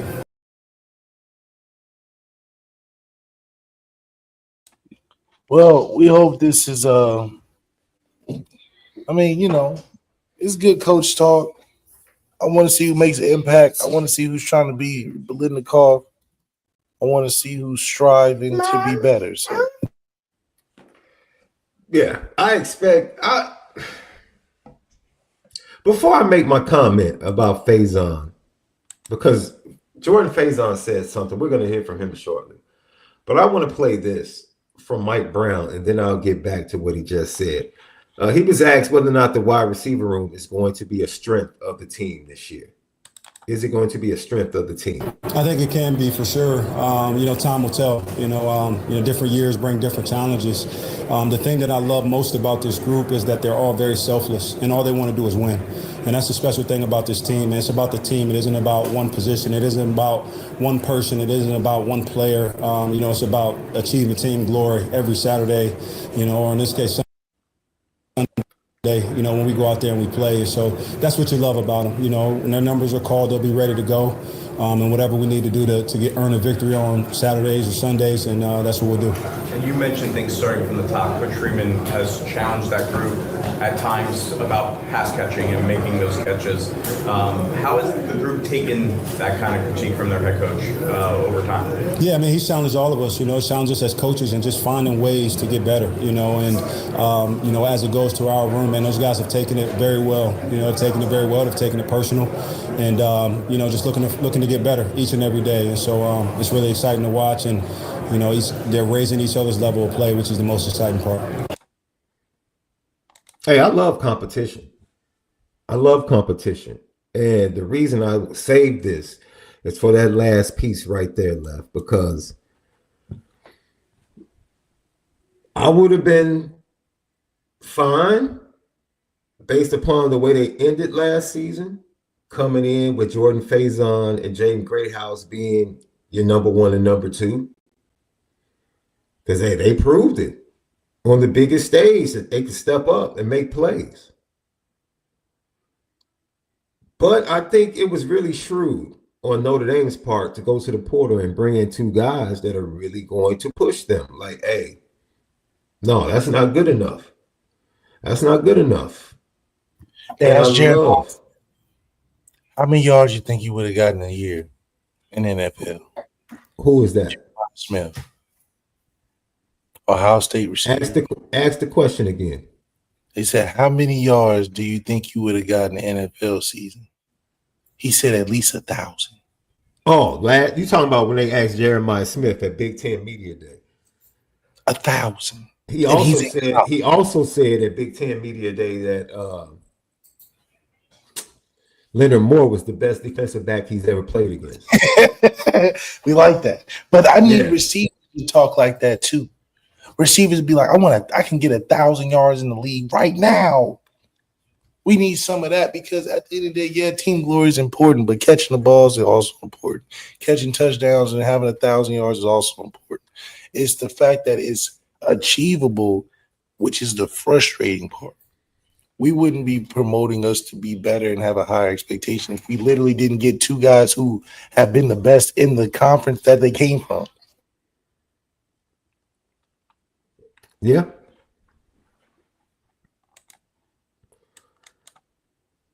You can't have everything though, Left. You can't have everything. And I don't mind the group that we have. I agree with Coach. I do think this group can become a strength for the offense this year. Will they do it? Don't know.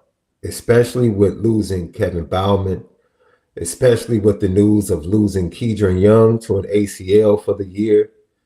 Sad to hear about that. But there's so much, the numbers are there in the running back room where you want to see him play, you look forward to seeing him play, but that running back room is going to still be highly productive. There's only one football out there. Yeah, I just think this wide receiver room has a lot more dexterity and flexibility for usage. It's a lot of players that can do a lot of different things that aren't just stuck in one position. And I think we don't even talk well. And we don't even talk about tight ends. You don't even talk about them that much. Yeah. And it's crazy that the two positions that are spotlighted this year are the D-line and the receiver. I mean, because we need it, man. We need it. We do. All right. Let's get to the players. Don't forget FanDuel, FanDuel.com. Like we said, CJ Carr's plus 3,100 to win the Heisman over at FanDuel. Go check it out. All right, let's get to the players left. MALIK Fields, transfer from the University of Virginia. He gave his thoughts on the offense, going through spring, having injuries, not being able to play through the spring. How are you viewing things and how are you fitting in? This is what he had to say. I think just all the potential for big plays and just exciting things we can do as an offense as a whole. All the different guys around the room can make plays. The running backs, the quarterbacks. So it should be fun offense. Really, far to your left, Drew. You had obviously a semester before you were able to come as you finished up your degree. What were you kind of working on when you were kind of, I guess, away from a team? And it sounds like you're overcoming an injury as well. How's your recovery been? It's been good. It was weird, not having a team setting, being on my own, working out for a while. But it was something I focused on, just trying to start a schedule. Getting on a routine of working out, getting a run in. Still focusing on my classes. So I was working on releases, top of the route stuff. Just with some of my guys back there. Just trying to stay in and just trying to stay active. Not being around that team setting. So. Just need him to catch the ball. Notre Dame is about moments, especially for these nuanced transfers. We had the transfer game last year against Georgia, where money well spent. That touchdown run from the kickoff, he earned all his money right there. So, with transfers for me, is just come in and make the moments when you get asked to. Bo Collins did a good job jump starting Riley Leonard in the beginning, kind of faded a little bit and made a couple plays, here and there. That's all we asking for. It would be nice if you can be better than that, which, is star level. Because right now, just doing your job gonna get you to the league. We clearly have shown that. You just do your job, stay healthy, you get to the league. But it would be nice if we get a little bit of dominance. And it's, he just reminds me of Bo Collins coming in, the real tall dude at the podium, make some plays here and there, but we just need more. Yeah, and he is on the Biletnikoff watch list. It would be really dope to have a Biletnikoff finalist at Notre Dame. It would be fun to have one of those guys on offense. Malachi Fields also talked about just everything that's going on in camp and, what he's loving about the squad and what he's loving about the offense and his teammates.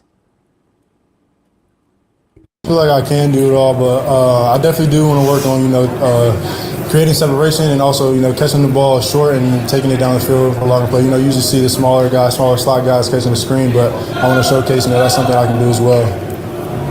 Right next to him, Malachi, one question. You come from an established program, but have you learned anything about the game of football by being at Notre Dame? Man, I think I just learned that there's a bunch of people who can go out and make plays in this offense specifically. We got young guys, we got older guys. I don't think anything new about the game of football specifically, but just about.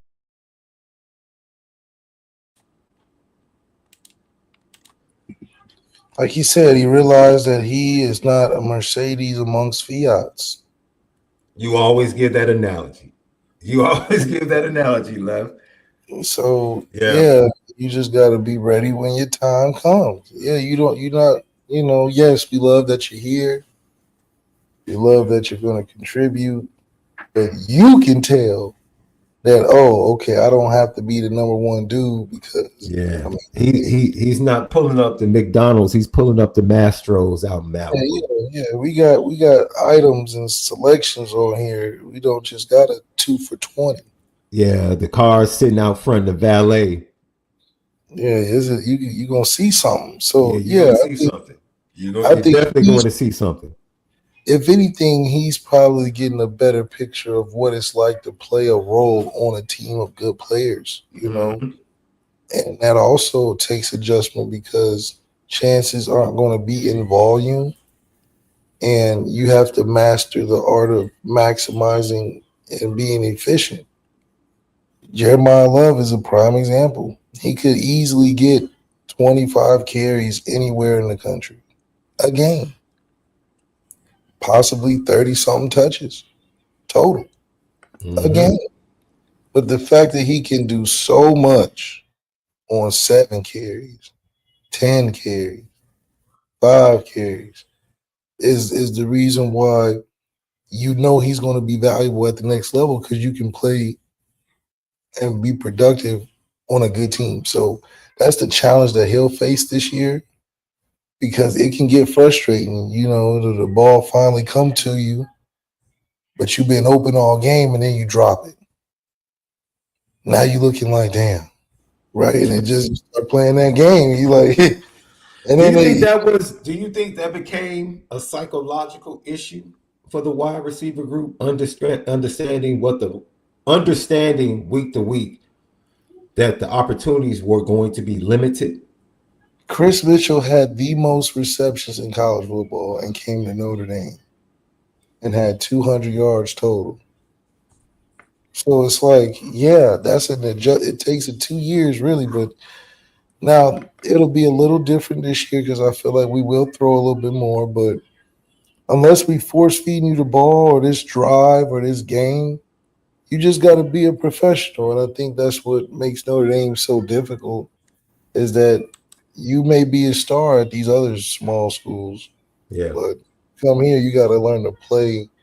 And you know, it's just a different mindset, and I think that's why going through the process at Notre Dame is so important, as opposed to just coming in 1 year, because it's just a lot. You hear these guys, they like, damn, I'm surprised that everybody's making plays, everybody's doing what they're supposed to do. Everybody is, it's a weird. I had it in reverse going to Florida, but it's a different feeling. So it's a different feeling than when Chris Tyree got to Virginia. Because he's probably like, dang, because at programs like that, you like, okay, it feels like high school again. I'm grinding on my own, making it, da da da. Well, you get to Notre Dame, that grind is not impressive. But that's just the environment. That's school too. But it's like, man, that little you was doing, it made you good, but you've been doing that too. And it's just a different feeling when you see everybody not everybody, but you see a good amount of people that's staying after practice, going before practice, finding time in the off season to work out. The multiple guys trying to, you know what I mean? You're like, dang, okay, they trying to win something. Yeah. Yeah. Will Pauling, the transfer from Wisconsin, has a long-time relationship with Mike Brown. And is a great kid, great family. He went to school with my daughter. I watched many of his high school games. Just a fabulous kid. Went on to have success at Wisconsin. He comes to Notre Dame, and he was asked, what does he bring to the offense? And this is what he had to say.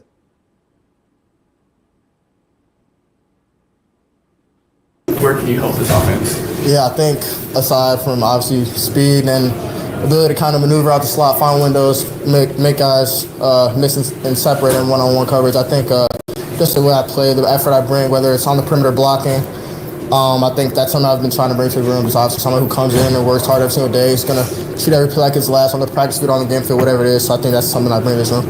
And then 8 months into it, what's it like playing for Denbrock and Coach Brown for a second time? Yeah, I think 8 months in, I think kind of the first kind of spring ball, obviously I missed a little bit of spring ball. Once I got acclimated, got to spring ball, things went well. And I think over the summer, getting in the room, meeting with the quarterbacks and the rest of the offensive unit, I think kind of understanding the scheme, what we're trying to do on offense has been it's been smooth. And I think the first few blocks of fall camp has been going really well. It's been very competitive, and everybody's in the room competing. So I'm excited for what the season's going to be like. I love it. I love it. Perfect. See, he's going to have close to 1,000 yards this year. You know why? Because he's like, I am good at what I do. I'm working my way in. I went through that 8 months of getting acclimated. I'm ready to go. And I'm looking to make plays. I love it. He's not overcome by the moment that he's in there. He knows the routine, and he's talking like it. You know, he knows he's talking like he's going to get the football. You know, he's not talking as if he's hoping. He's like, I know I can get space. I can be quarterback friendly. I can get away from people. Perfect. That's what we need. That's how we need to be talking. So, that's just a signifier for me that he's going to be good this year. He also talked about what it's like to play against the Notre Dame secondary. Take a listen. Interesting comments from Will Paul. It's fun. At the end of the day, I'm a competitor, so whatever competition is up, I'm jumping at it, and I think the DBs have done a great job this fall camp as well into the spring is challenging me, challenging the receiver room as a whole. We've had our days, they've had their days, and I think that's what's so special about this team is we compete our tails off on this practice field, and then when you get off in the locker room, it's kind of like it never even happened. The brotherhood's the brotherhood. So I think definitely playing against Notre DBs every day hasn't been easy.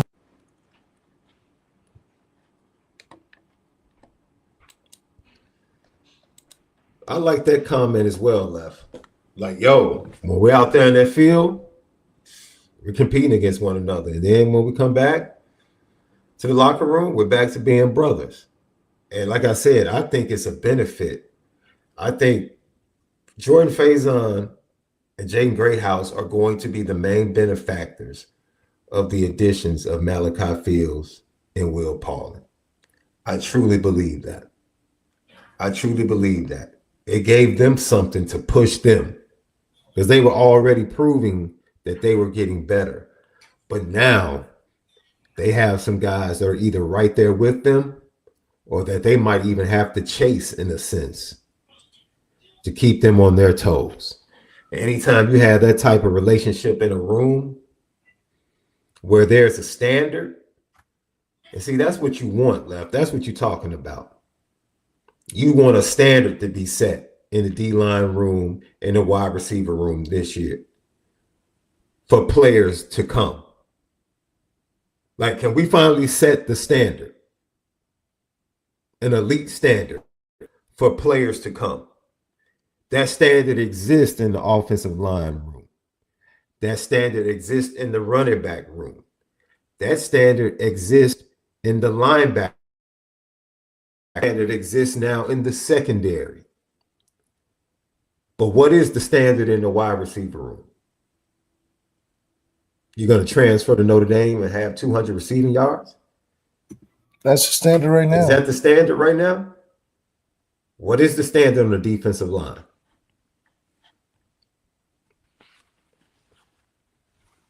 So I'm super excited for both of those positions. But I appreciate what Will Pauling had to say right there, Left. Yeah, he's a guy that definitely is gonna step up and rise to the competition. I'm excited to see how, by the way he speaks, that he's gonna be in the right spot. Well, he's well spoken because he's a graduate of the Homewood Flossmoor High School, bro. Okay. Yeah. Tax money spent well by the parents of Homewood and Flossmoor. Tax money spent well. I saw it was 2 questions in the chat concerning Mike Brown was one and Will Pauling. I saw them and I want to sneak them in right now. Mike Brown, you watch him coach. Mike Brown does not allow anything to get past him as far as fundamentals. Nothing. I have no clue why guys were dropping balls the way they were dropping balls. That's why I was super excited to see Jaden Greathouse and Jordan Faison take off in the playoffs. Finally, some fruit of the hard work that I know Mike Brown had been putting in with those guys. He spent an entire season breaking Cam Williams down and building him up raw physical talent. And now he's making plays now and coming on. And that's going from field to boundary at wide receiver. He switched positions and he's still making plays. So he's a very hands-on coach on the field. His personality is never going to be demonstrative or verbose. That's not him. He's not Harry Heastan. He's not Joe Rudolph. But he's constantly talking. He was great to watch at the Irish Invasion as well. Fantastic. The relationships he was building with the guys, constantly coaching.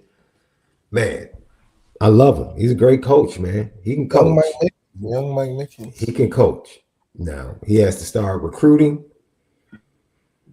and elevating. He did a great job with this 5-man haul in the 26 class, but now he needs to stack it. This is interesting. Mike Brown said that Will Pauling and MALIK Fields, they bring some toughness.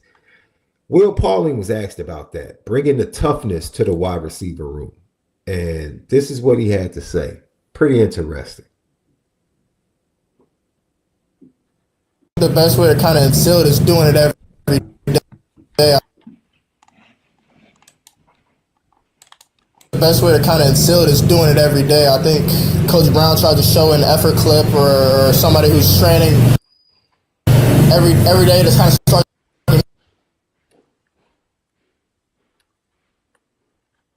meeting off, and I think I've probably been on those clips almost every day. I've been trying to get on those clips every day, whether it's making plays with the ball in your hand or it's blocking a guy and showing those effort plays without the ball in your hands. I think that's something I've been trying to do and just show like the ball finds energy. So if you're bringing energy to the offense, whether it's blocking or doing things on the perimeter, I think the ball's going to find you. So I think that's something I've been kind of instill to the young guys.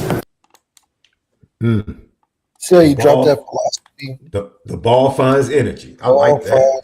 Yeah, I like that. He got a little philosophy to him on why he plays good. So you just got a total good football player here, man. And you can tell by the way he speaks, he's gonna have a high impact this season.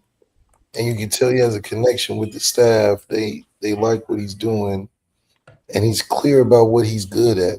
You know, I always get nervous when you ask somebody what they're good at and they don't tell you right away. It's a little worrying. So, hey, once again, shout out to that HF education. That's all I'm saying.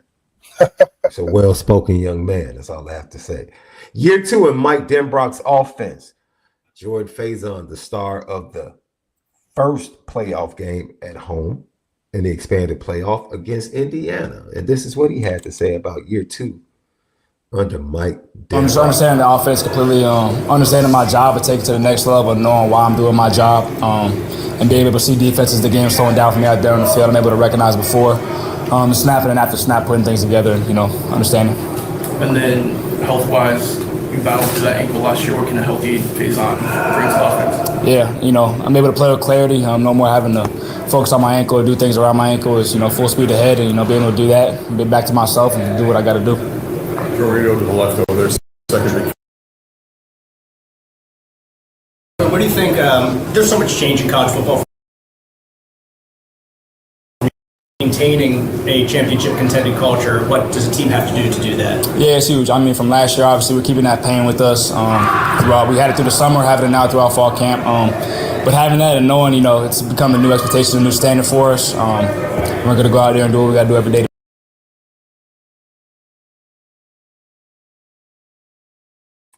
Interesting, because Jeremiah Love said he doesn't use that as motivation, but you've heard some other players talk about using the pain of that championship loss to Ohio State. It was also good to hear Jordan Faison just talk about being healthy, right? Finally being healthy, not having to work about his ankle, and now he can go out and just make plays. Make plays.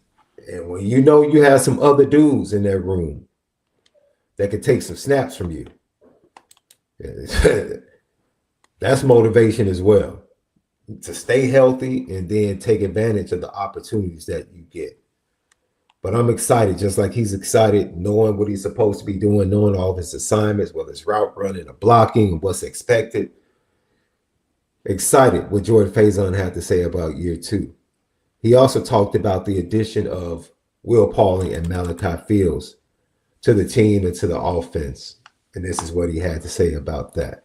Both dogs, their mentality when they come to the facility is, through the roof. MALIK, obviously, y'all seen in the boundary. Through the roof. MALIK, obviously, y'all seen in the boundary, be able to go up there and make plays. And then Will's fast, quick with lightning, and he understands the game fully. And then both of them in the blocking game as well, helping the run game is huge. Following those guys, being able to watch them play and play with them is just very fun. And then when it comes to just kind of the offense as a whole, particularly actually the wide receiver room, how can this be a strength of the team this year, knowing that there is experience and obviously you and Jaden plus some of the younger guys? Yeah, it's huge. I mean, plus some of the younger guys. Yeah, it's huge. I mean, obviously with young quarterbacks too, helping them out and both get on the same page, as well as our running back room, which is a phenomenal room. All those pieces coming together as well with the O-line. Our offense, we're just going to go out there and show what we've been working on all summer in our camp. It's a lot of Yeah, just get in where you fit in, man. Get in where you fit in, man. Yeah. Make the moments where you get the ball and you don't have to worry about nothing. But it's not a volume offense, and the guys that can play best in that space usually look the best. Lucky Lefty Podcast. Go over to FanDuel. We are presented by FanDuel. Download the FanDuel app, FanDuel.com. And the Heisman Trophy Award, if you go over and view the odds to win the Heisman, it has pretty much become a quarterback award because all you see is a bunch of quarterbacks. And the fact that CJ Carr has a listing tells you everything you need to know about that award right now. But you can go check out those odds over at FanDuel.com and the FanDuel app.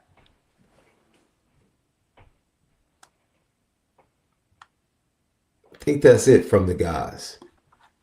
Those are your wide receivers: Malachi Fields, Will Pauling, the new transfers, and Jordan Faison talking about how great the offense can be, how versatile they can be, how everyone can make plays, being comfortable in the second year of Mike Denbrock's offense. And Will Pauling talking about he brings speed, the ability to separate in man-to-man coverage and make plays and catch the ball and avoid guys after the catch. He pretty much told you, I'm the total package. This is what I'm bringing to the team. And then Mike Brown talked about Will Pauling and Malachi Fields bringing toughness. And then Jordan Faison pretty much confirmed that with what he had to say about both guys right there. So loved everything I heard from Mike Brown and from all three of those guys when it comes to the wide receiver room. I do think the wide receiver room is trending in the direction left of being a strength for this Notre Dame offense this year. And I think Mike Denbrock has that expectation, especially after the lackluster and inconsistency from that room last year. No, I'm with that. Yep, Lucky Lefty Podcast. We're getting ready to get out of here once again. AP poll, Notre Dame at number 6.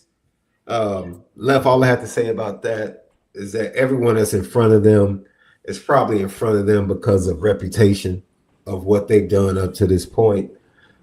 If you're just really going based upon roster, momentum, and all the things that are factored in, offense versus defense,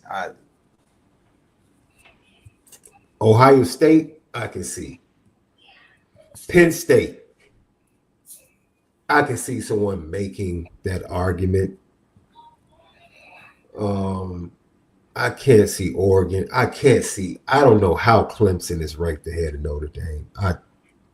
They love Cade Klubnik. Maybe it's the Cade Klubnik. Yeah, maybe it's the Cade Klubnik thing. Drew Allars, Clay Club is I mean, they can't live up to that on gas. So Notre Dame would just keep rising until we get to 2 or 1 until you get to the playoffs. Yeah. Gotta love it. Lucky Lefty Podcast. Well, guys, we appreciate you for tapping in with us tonight. It's been an absolute amazing show. Oh, I did want to say this because I saw it multiple times in the chat. Man, I played hurt tonight. Man, I'm holding a sneeze of all sneezes in left, and I'm trying to hurry up and finish. I already know. Man. But we wanted to talk to you guys tonight. We appreciate you and love you guys. Subscribe on YouTube. Hit that thumbs up for us. Like, hit the thumbs up for me playing hurt tonight. Show some appreciation. I saw people in the chat multiple times talking about the fact that, thank you, Black Rhino, talking about Jeremiah Love playing this game with Kenny as quarterback. And I've seen other people talk about it, and it's been floating around. I would just like to say this. Could it be that Kenny and Jeremiah are tight because they came to Notre Dame together. And maybe that's why he has his guy playing as quarterback. Just maybe. Just maybe. Maybe it means something. Maybe it means something. Maybe it doesn't. But I'm just going to kind of anchor it in the fact that they have a really good relationship. They came in together. They're each other's friends. That's his guy. That's his guy. And when he opened the game, he was like, yo, I'm playing with my boy. That's it. And that's it. That's it. If I played 26 right now, I might turn the quarterback around. Excuse me. I knew it was coming. I tried to finish before it came left. That's right. That's right. I tried to hit the mute button too, and I totally missed it and whiffed on that. I apologize, fans. But yeah, left. If I played 26, I would definitely create MALIK ZAIRE. Man, it's real heartfelt, man. It makes me. I gotta win one. I gotta win a championship with left. I feel like Virginia and the injury stole one from you, bro. Stole a lot, man. Stole a lot. Lucky Lefty Podcast, Apple Podcast, Spotify, Bleav Network. Hey, do us a favor. Go over to the audio side, lock in with this man, and download each and every day. We appreciate you guys for supporting us and all of the content that we drop consistently over there. Go lock in with us. And don't forget FanDuel, FanDuel.com for all your college football lines for all of the top games. Ohio State, Texas is over there, 3.5. The Buckeyes at home. And then you have Notre Dame on the road against Miami, 2.5, giving up the 2.5. Go check it out. FanDuel.com, the FanDuel app. For Left, SD, 2 mics. We'll see you tomorrow for another rendition of the Lucky Lefty Podcast. You already know we spin it different.